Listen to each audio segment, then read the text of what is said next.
এসেছে জুলাই আগস্টের 5 মাস পরে আবার এই ধরনের একটা এই একই আইনের উপর একটা অধ্যাদেশ হবার পর একই ধরনের একটা ডিসকাশন বসছে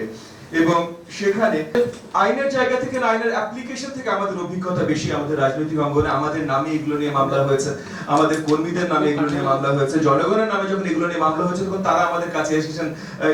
সহযোগিতা চাইতে আইনের বাইরে আমাদের দেশে যেটা হয় যে অনেক কাজ তো আইনের বাইরে হয় যেমন আওয়ামী লীগ যখন প্রথমে এই আইনগুলো করেছিল আইসিটি বা ডিএসএ এই আইনগুলো যখন হয়েছে তখন তারা এমন আঙ্গিকে করেছে যে তারা তাদের কথা মতো আইনগুলো পরিচালনা করতে পারবেন আইনে কতখানি ফাঁকফোকর আছে এটা নিয়ে যদি তাদের সাথে কথাও বলতে বসতাম তখন আসলে বড় আলোচনা হতো যে না যাদের ধরা তাদেরকেই ধরা হবে এটা নিশ্চয়তা কিভাবে দেবেন ওনারা এক্সট্রা কনস্টিটিউশনাল মিনসে বা এক্সট্রা লিগ্যাল মিনসে নিশ্চয়তা দেবেন যে ওনারা যেটাকে সঠিক মনে করেন সেটাকে এই আইনের আওতায় নিয়ে আসবেন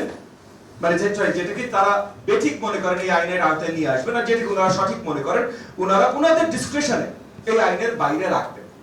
আজকে আমরা এমন একটা জায়গায় এসেছি যে ইনস্টিটিউশন গুলোকে আমরা আবার ইন্ডিপেন্ডেন্ট ক্ষমতায়ন করতে চেষ্টা করছি যেন আইনের প্রয়োগ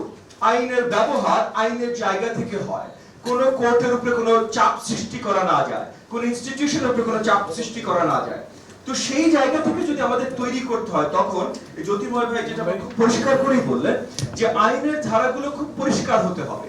একটা আইন আরেকটা আইনের সাথে কন্ট্রাডিক্টরি হতে পারবে না জনগণকে কিভাবে তাদের প্রোটেকশন গুলো দেয়া হচ্ছে এই যে বুলিং মানে কি বুলিংটা সাইবার ওয়ার্ল্ডে তারা কিভাবে দেখছেন এই আঙ্গিকগুলো তো পরিষ্কার করাটা প্রয়োজন বুলিং এর ভেতরে যেমন মনে করেন এই যে কয়েকটা ধারা নিয়ে আলোচনা হলো যেখানে ওই যে কি বলে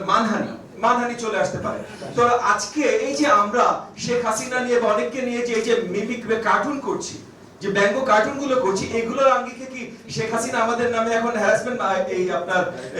এই আইনের ধারায় আমাদের এখানে মামলা ঠুকে দিতে পারবে কারণ আমরা তো তার মানে আপনি যদি বলেন মানহানি করা হচ্ছে মানহানি তো করা হচ্ছে ভাই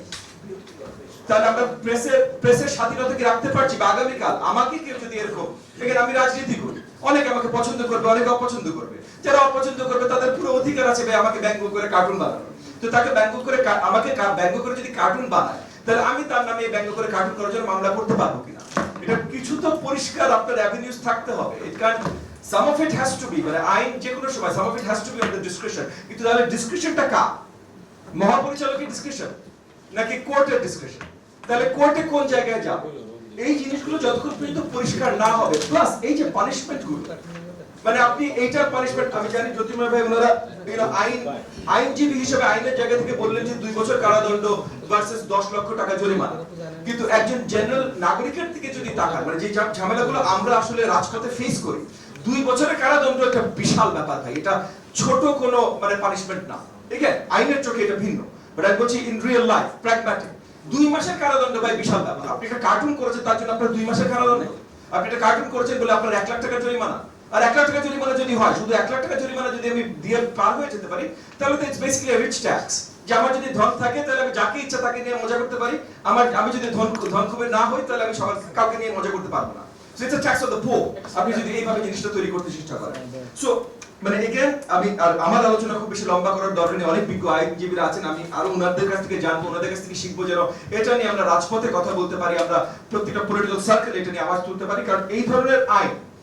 নতুন বাংলাদেশ যেটা আমরা ক্লেম করছি জুলাই আগস্টের এত ত্যাগ স্বীকারের পর আমরা পেয়েছি এই নতুন বাংলাদেশে এই ধরনের আইন চলবে বাস্তবায়ন হবে এইটা আমরা কোনো মতেই চাইনি কোনো মতেই চাই না সামনেও চাইবো না এবং এটা রিলেটেড আমাদের অনেক দায়িত্ব কর্তব্য আছে ইনশাআল্লাহ আমরা সবাই আমাদের জায়গা থেকে চেষ্টা করবো সেই দায়িত্ব কর্তব্যগুলো পালন করতে আমি আবারও ভয়েস অফ রিফর্মকে ধন্যবাদ জানাই শহীদুল আলম ভাইকে ধন্যবাদ জানাই আমাকে আজকে এই মাইকটা দেওয়ার জন্য এবং আমি বাকি সবার কথা শোনার জন্য অপেক্ষা করছি আপনাদের সকলকে অসংখ্য ধন্যবাদ